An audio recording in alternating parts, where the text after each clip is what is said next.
Assalamualaikum warahmatullahi wabarakatuh. Salam sejahtera untuk kita semua. Dalam video kali ini saya ingin membahas tentang perubahan ya, secara ringkas mungkin ya, dari Permendikbud 82 tahun 2015 tentang pencegahan dan penanggulangan tindak kekerasan di satuan pendidikan, yang kemudian dalam episode ke-25 Merdeka Belajar itu diubah menjadi Permendikbud nomor 46 tahun 2023 tentang pencegahan dan penanganan. Jadi bukan penanggulangan lagi, tapi penanganan kekerasan di satuan pendidikan. Dikenal kemudian dengan nama PPKSP ya.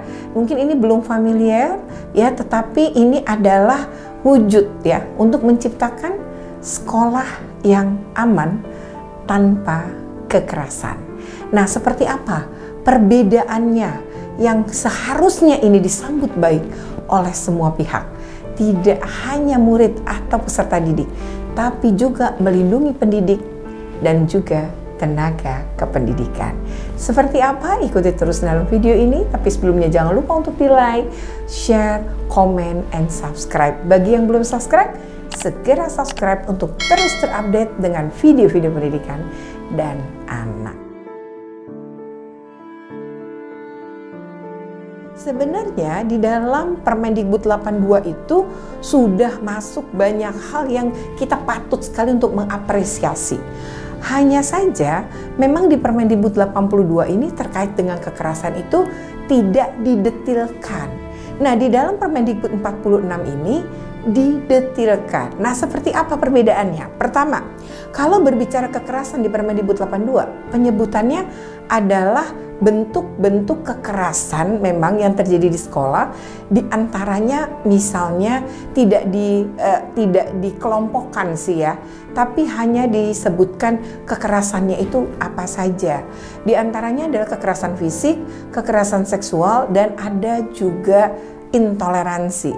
Itu diterjemahkan gitu ya, misalnya kekerasan seksual itu ada pencabulan, ada jenis pelecehan dan juga perkosaan. Lalu untuk kekerasan fisik memang itu disebutkan adalah perkelahian gitu ya, baik yang fisik maupun tidak gitu. Itu memang ada tuh beberapa kekerasan fisik. Kemudian juga ada intoleransi.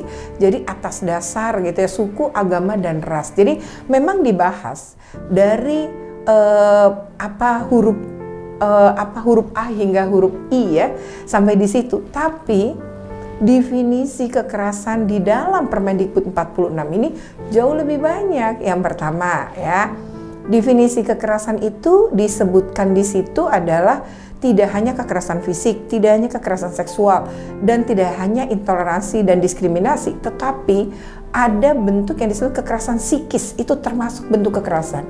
Psikis itu bisa saja bully misalnya lewat verbal gitu ya. Nah, yang kemudian juga ada bentuk kekerasan lainnya. Jadi disebutkan, dan yang paling mengejutkan di sini ada 6 ya.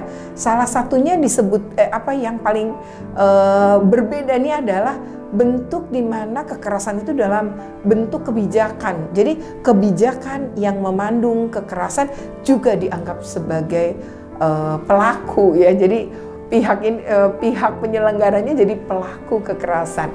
Itu misalnya ya. Lalu kekerasan sendiri dalam video sebelumnya saya sudah jelaskan, itu ada definisinya masing-masing ya. Fisik itu apa, kekerasan seksual itu juga mengadopsi Permendikbud 30. Jadi kekerasannya tuh ada, kalau sebelumnya hanya 3 di dalam kekerasan seksual, sekarang tuh A sampai Z, jadi ada 26 jenis.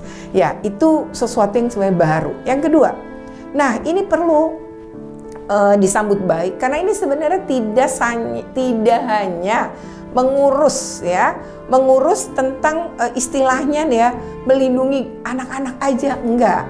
Jadi ini peserta didik ya, pendidik juga dilindungi, juga tenaga kependidikan. Jadi ketika dia menjalankan tugas ya di sekolah sebagai seorang pengajar misalnya, lalu mendapatkan kekerasan baik mungkin dari murid atau mungkin dari orang tua murid, nah ini juga termasuk dia diatur di dalam Permendikbud ini. Yang berikutnya lagi yang berbeda adalah soal cakupan. Kalau dulu kita baca itu seolah-olah hanya satu sekolah. Tapi sekarang cakupannya itu bisa lebih dari 2 sekolah, bisa 3 sekolah misalnya. Ya, ini juga berkaitan dengan kekerasan daring. Ya, karena kekerasan daring, misalnya cyberbully atau mungkin bentuk-bentuk kekerasan seksual secara daring, itu bisa saja tidak dilakukan oleh anak sesama sekolah dalam satu sekolah. Bisa jadi ya mereka pacaran mendapat kekerasan misalnya diambil gambarnya gitu yang tidak senonoh atau dipaksa untuk mengirim gambar tidak senonoh oleh pacarnya misalnya dari sekolah lain, itu pun bisa ditangani. Atau tadi misalnya mungkin tawuran pelajar ya, yang biasanya adalah melibatkan beberapa sekolah, itu pun bisa ditangani secara bersama di dalam Permendikbud 46 tahun 2023 ini. Dan yang terakhir ya, ini tidak hanya bicara pada untuk anak tuh tidak hanya bicara kepada korban aja, tapi saksi, pelaku itu juga dilindungi dan berhak mendapatkan ya misalnya pemulihan psikologi gitu ya. Terus Permendikbud ini tuh ngatur keterlibatan pemerintah daerah. Jadi pemerintah daerah itu pun terlibat, misalnya Dinas Sosial, Dinas Pemberdayaan Perempuan dan Perlindungan Anak, bahkan juga organisasi profesi seperti lembaga psikologi misalnya. Nah, ini dalam hal penanganan mereka dilibatkan. Dan yang kemudian barangkali ya kita ini merasa berbeda itu ya, merasa berbeda bangetnya itu ya tadi. Kalau Permendikbud 82 yang tadi saya sudah jelaskan juga lebih berorientasi kepada peserta didik, maka kali ini tidak. Jadi Bapak, Ibu, guru dan juga ketenaga pendidikan di suatu sekolah itu juga terlindungi oleh Permendikbud ini.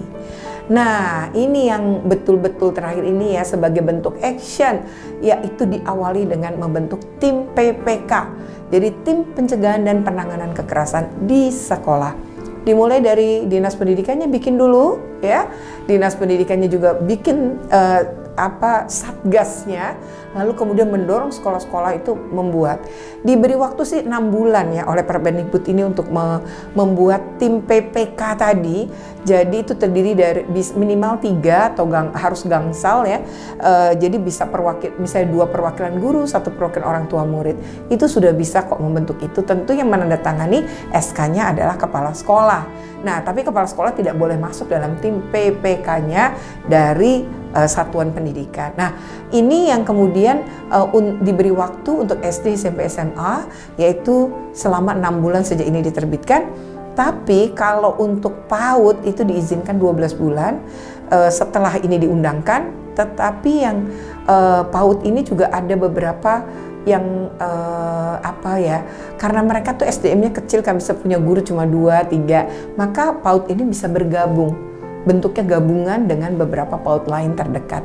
Itu yang kemudian menjadi PR ya untuk segera dilaksanakan. Dan ternyata SK ini pun dalam data Dapodik itu SK-nya harus juga dikirim ya, PDF-nya itu dikirimkan juga gitu ya sebagai bentuk lampiran di Dapodik. Ya, ini hal yang kita berharap Permendikbud 46 tahun 2023 ini menjadi Permendikbud yang ya mampu mewujudkan sekolah aman tanpa kekerasan. Stop bullying, stop kekerasan terhadap anak.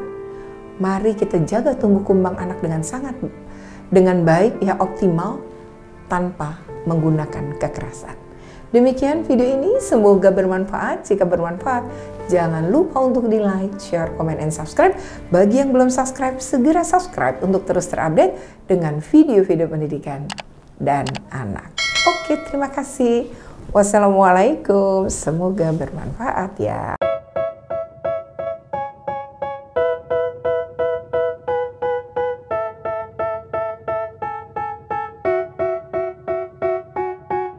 They tell me that I'm never gonna